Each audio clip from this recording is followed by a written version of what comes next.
Hi YouTube, here's my 1968 Hoover Junior 1346. This is one of the very early styles of this Junior. The style that they had before this was the model 1334, and that had a slightly smaller front cover plate and had a slightly different styled body. And the 1346 style, which is this one, was supposed to be more modern looking at the time for the late 60s and 70s, and it was. So here it is. I mean, there was the very early 1346 was in this same brown colour, but it had an orange front cover plate, and then they switched it to the brown one, and the things like the bag were different. The way that the bellows were held on at the bottom were held on with a little screw at the front here. Look, it was like a little screw which held the bellows on, and that was with the one that had the orange front cover plate. And then they still used the screw type thing that held the bellows on when they changed it to a brown cover plate. And then they changed the bellows to this sort of spring retention band thing that was screwed on here, and the bellows were sort of tightly held onto the exhaust port here. It sort of killed two birds with one stone. It held the bag on to the bellows, and it held the bellows to the exhaust port. So it was a better design, if you ask me. It seals better. And then they changed the bag from this material type to a more vinyl plasticized type bag, which had little holes in it that you could see, but was the same brown colour with the brown cover plate. And then they brought out another version. They had a sort of a turquoisey type one, and that had a height adjustment on the side, a 4-position height right control. There was a Hoover Dirt Searcher in a blue colour, and that had a headlight. There was a blue Junior in this style, again with the 4-position height adjustment on the side. And there was a couple of store exclusives, like the Challenge versions. It said Challenge on the front here. Another thing that they made different in the early 70s was they made this Hoover logo smaller. It's a lot smaller on the 70s ones than these very late 60s, early 1346 styles. So, there's a few different modifications made to it, but it's basically the same Junior as the 1334, but just slightly different styled. So as you can see here, we have a bumper that runs all the way around, which is still in good condition. It's not torn or ripped or split anywhere. Here's the front cover plate with the Hoover logo on. It's embossed and it's metal. A little bit scratched and things, but it's not too bad. So you pop that off, you get access to the fan. So here's the belt. It's a rounded belt. The later Juniors from the 80s had a flat belt and a slightly different motor shaft, but Hoover cleaners right from the early 20s used a rounded type of belt. They're not very reliable. They do tend to split and snap quite quickly. But as you can see, it has a metal fan. 9 blades, is that? I was just counting there, that's why I paused for a second. 1, 2, 3, 4, 5, 6, 7, 8. Yeah, 9 blades. Some of these were 6-bladed. The later 70s ones had 6-bladed fans that were still metal, but these early ones had more fins on the fan. I don't know if that's something they changed or they just put whatever fan on it they had. But earlier versions had a 9-bladed fan, because I never counted it, but I knew there was definitely a lot more blades on these earlier Junior fans than the later ones. So that might be something you didn't know. Here you can see the rating sticker. It was underneath on the motor cover here, but I moved it just to stop it wearing, like because you see the lettering's coming off a bit there, and just to keep the sticker in better condition. Because on the 70s ones they did have a square sticker here. Well, it wasn't square, it was more of a rectangle. But anyway, as you can see, it says Hoover model 1346. There's a electro-technical approved thing there, whatever it's called. 230 to 250 volts, it's unusual. 40 to 60 hertz, again that's unusual. 250 watts, serial number 1346, well that's the model. 808, so this was made in August 1968. 20533, and that might be a production number. And another Hoover roundel there, and it says made by Hoover, Great Britain. And if you look very closely around the casing here, if I can get it focused, you can see here there's a little faint moulded line there, and that's where the cover plate used to fit on the 1334. So it was only about that big. So it was a lot smaller and more rounded, the cover plate on the 1334. So with the 1346 they made it more square and modern looking, because, you know, Hoover did try and keep up with the times. I mean, in the 70s other manufacturers started bringing hard box cleaners onto the market. I mean, they really took off in the 80s, but like the Electrolux 500 series that came out in the 70s, I mean, they were a little bit more convenient and a bit more modern looking. So Hoover did try to keep their uprights looking modern. So as you can see here, here's the bag. It's a fabric type bag, quite soft, with the vertical Hoover lettering on the bag there. It's got a little hook here which the bag hooks onto the spring thing here. I don't know what the actual name for this is, but as the bag fills it will pull down like that, or if you recline the handle completely flat this will go down. So it's just to keep the tension on the bag, I think.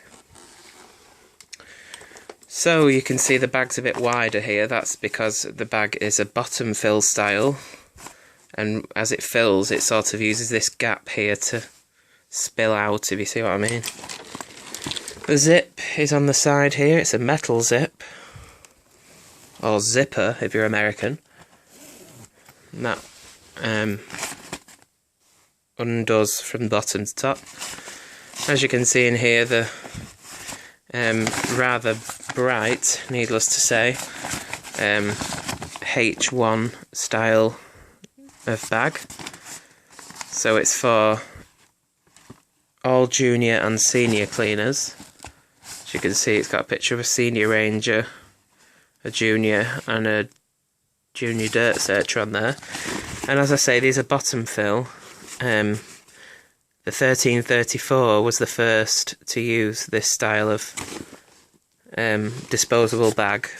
So the fill tube is only quite short, I'll show you. This is how the bag's held on, with this sort of rubber band. So you kind of push it back to the bottom there and pull the bag off. It's quite messy. And the bag comes off there. And there is the fill tube, which, as you can see, it's quite messy to empty. Late, or should I say mid-70s juniors had a slightly taller bag, and they sort of extended this fill tube with a little sort of walking stick top to it, and the bag would fit on that way, so it would be a top fill, which was a lot cleaner to empty. It's a bit primitive the way it attaches, I'll just have to pause here actually to put that back on, because you have to fold it round and then pull the band back over the bag to secure it. There we are, so the bag's reattached and it has a little groove that it sits in. So the bag just sort of fits back in there. It's a bit silly really, because they tell you to attach the bag this way, but then it has to sort of fit that way, if you see what I mean. So it's a bit of a tricky thing to get back in, but anyway, the zip does still work, and it catches a bit sometimes because with it being a metal zip, the teeth tend to sort of bend. I've just noticed it's missing some teeth. They're coming off. How annoying. I might have to replace this zip. I didn't notice that before. Oh well. Never mind. Because of course, yes, I can sew. So if I wanted to, I could put a new zip on this. Although it might not be a very good idea, because the fabric is 42 years old, I believe.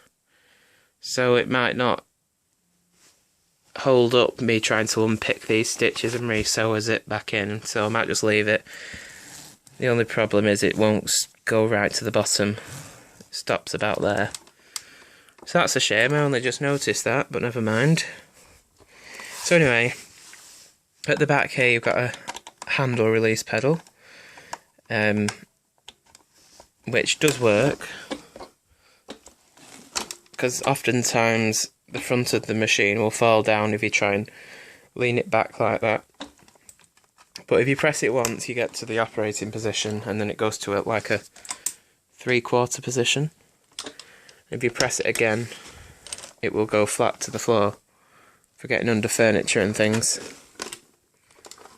Of course, you have the cord here, which is that type of ribbed cord. It's got those little lines in it there. Probably can't pick that up. No, but never mind. But yes, it's about 6 meters also, so it's not very long. On-off switch here, a foot switch. And underneath you'll notice the height adjustments is on the underside, whereas on 70s versions of this style Junior had a little wheel on the right hand side, as if you were stood behind it, that is, the right hand side. So you could have 4 different height settings, which was called the height right control.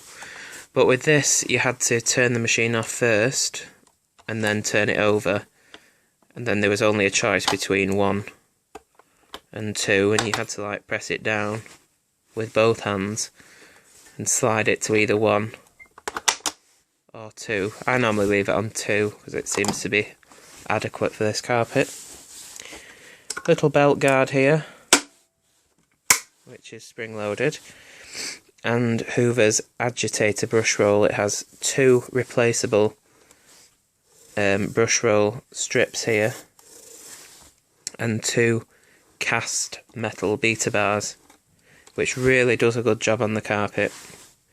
And you don't actually need any tools to replace a belt on a Junior. All you have to do is take the belt off the pulley and then pull the brush roll out from these 2 spring-loaded clips here which hold the brush roll in place. So it's very easy to change a belt on. So that's about it really to say on it. Nice hand grip.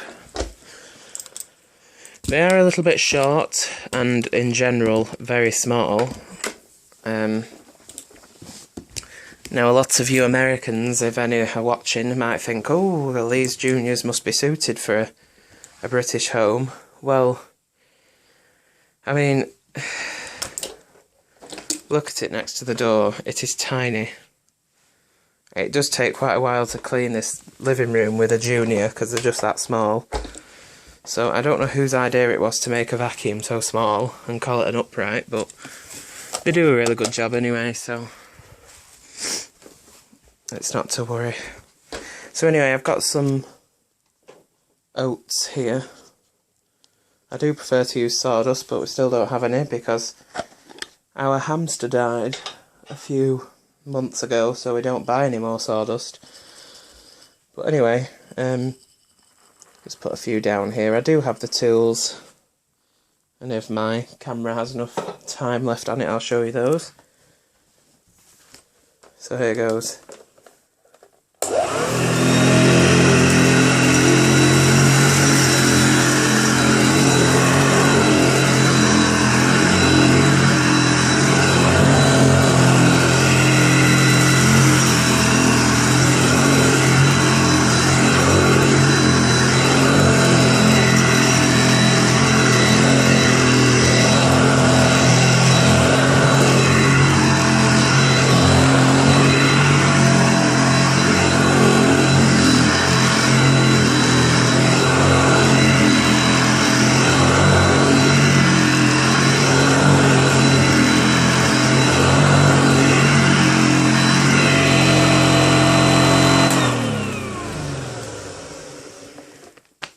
So you'll probably be able to hear the beta bars very definedly there.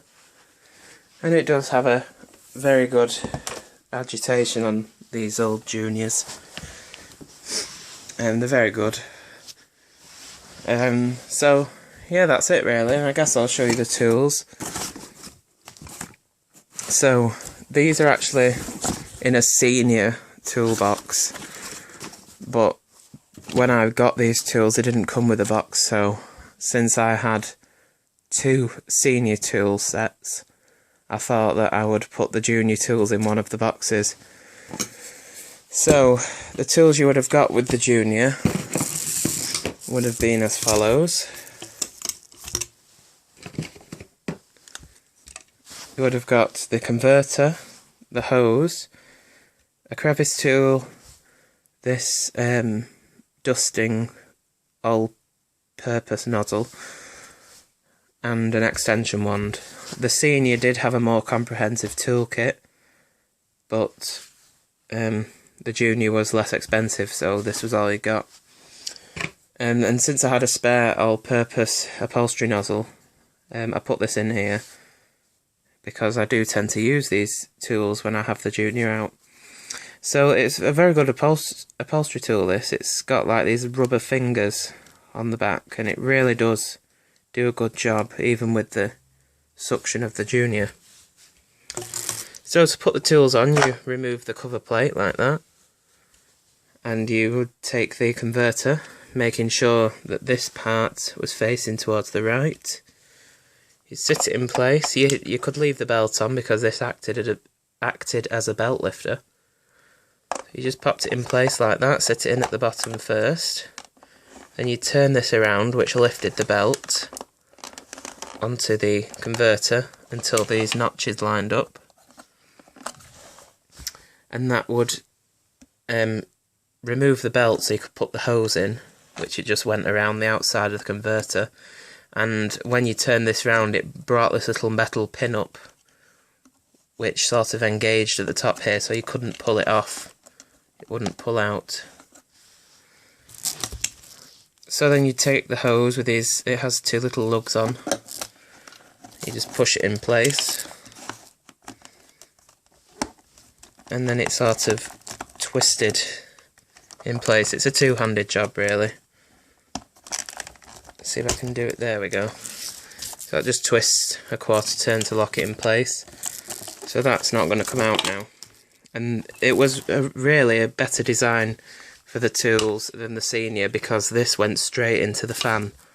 So you're getting the true suction, but with the senior it did tend to leak suction because it didn't seal around the fan very well. So the suction on these wasn't that bad really. It does tend to vibrate, this model, on the hose, but it's not too bad. But I mean, it's old, isn't it, so I suppose you could give it a break. So off we go. I'll just put a bit of oats on here. Also, this hose is quite long, as you can see. It won't get up the stairs, but It's a stretchy hose, which is quite state of the art, I suppose, for the 60s. But anyway, off we go.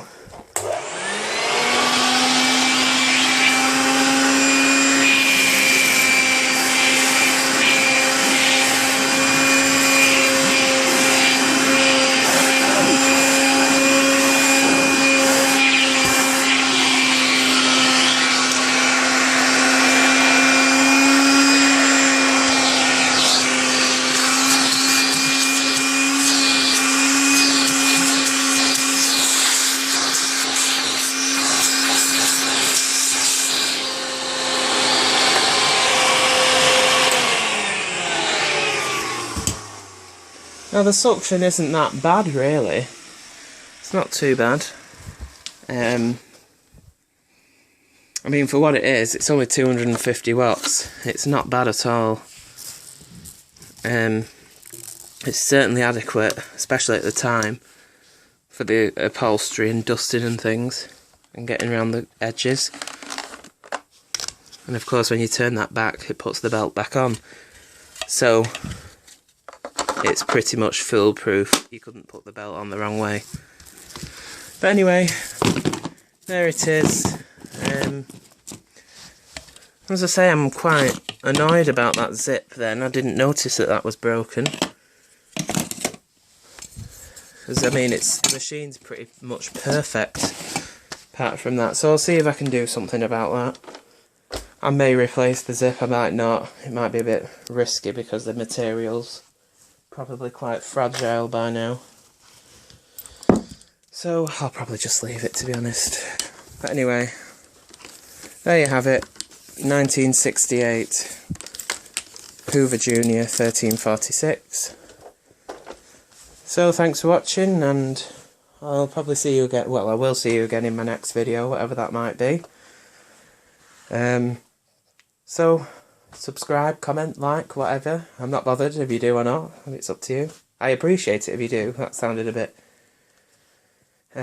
ungrateful, but yes, I do appreciate it if you subscribe, comment, or like, or rate my videos.